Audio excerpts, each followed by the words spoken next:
21 એપ્રિલના રોજ વરાછા પોલીસ સ્ટેશનની હદમાં સ્ટેટ બેંક ઓફ ઇન્ડિયામાં એક બેંક રોબરી કરવામાં આવી હતી। 6 થી 7 માણસો દ્વારા રોબરી કરવામાં આવી હતી। સુરત ક્રાઇમ બ્રાન્ચ દ્વારા આ ગુનાના કામે ઉત્તર પ્રદેશના અયોધ્યાથી એક ઇસમ શુભમ ઠાકુર અને એની સાથે અન્ય એકની ધરપકડ કરવામાં આવી હતી। આજે એક 7 દિવસના રિમાન્ડ ઉપર હતો। રિમાન્ડ દરમિયાન ક્રાઇમ બ્રાન્ચની ટીમ અને વરાછા પોલીસ સ્ટેશનની ટીમ દ્વારા એને સુરત ગ્રામ્યના કન્યાસી ગામે જ્યાં એમણે બિનવારસી મોટરસાઇકલ મૂકી દીધા હતા અને પોતાનું વેપન છુપાયું હતું અને મોબાઈલને આ વસ્તુ ફેંકીને ગયા હતા, એ જગ્યા બતાવવા માટે પોલીસ સાથે ગયેલો હતો।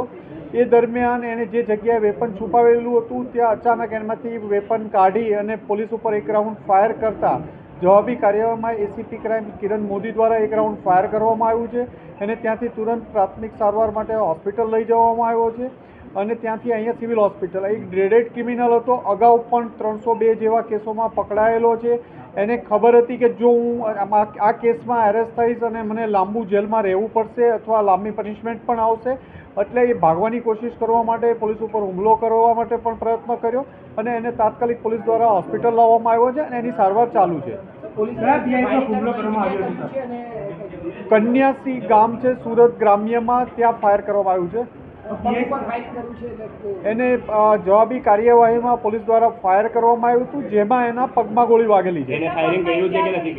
એના દ્વારા એક રાઉન્ડ પોલીસ પર ફાયરિંગ કરવામાં આવ્યું, પોલીસ ઉપર ફાયરિંગ કરવામાં આવ્યું છે એક રાઉન્ડ। હજી હોસ્પિટલ પહોંચ્યા છે, એની પેશન્ટની પરિસ્થિતિ જોઈ અને આગળ બ્રીફ કરશું આપને।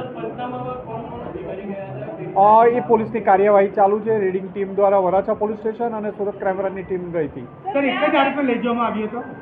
બંને આરોપીમાં જે શુભમ ઠાકોર છે એ જ ગુનામાં હાજર હતો ગુનાવાળી જગ્યા ઉપર। એણે બાઇક અને વેપન છુપાવેલા હતા એટલે એને જ લઈ જવામાં આવ્યો હતો। કન્યાસી ગામમાં એ લોકો જ્યાં ખેતરોમાંથી ભાગ્યા હતા ત્યાં મૂકીને ગયેલો હતો। એ જગ્યાને એ પંચનામામાં મેન્શન છે। વેપન એક કબજે કરવામાં આવ્યું છે, લોડેડ વેપન હતું અને એમાંથી જ પોલીસ ઉપર ફાયર કરવામાં આવ્યું છે અને શાયદ બીજા રાઉન્ડ પણ એમાં છે। કયા પ્રકારનું વેપન? ઓટોમેટિક પિસ્ટલ છે। ગેરમાર્ગે એને વેપન અને મોબાઈલનું કીધેલું હતું ને એ રિકવરી દરમિયાન એ બતાવતો હતો જગ્યા અને એને અચાનક વેપન કાઢી અને ફાયર કર્યું।